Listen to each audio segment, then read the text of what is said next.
Assalomu alaykum, yaxshimisizlar? Qaysi tumandasizlar?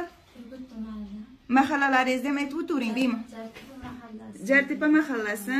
Bu bolangizni davolatishga olib keldingiz. Bugun nechinchi muolajaga kelyapsizlar? Bu ikkinchi muolaja. Birinchi muolajaga kelganda qanday bolada o'zgarishlar, holatlar, umumiy holatlarida?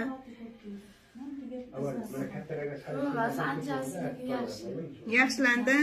Bolachingizda tungi suyg'oqligan bo'lib turgan avvaldan. Yaxshilandi. Tungi suyg'oqliklari. Bolangiz necha yoshda? Familiyasimi kim o'g'lingizda? Rasul Bunyodbek 6 yoshda. 6 yoshda, yaxshi. Sizlar Baxtiyor ota xususiy klinikasiga keldilaringiz, qanday nimalarda davolashdi sizlarda?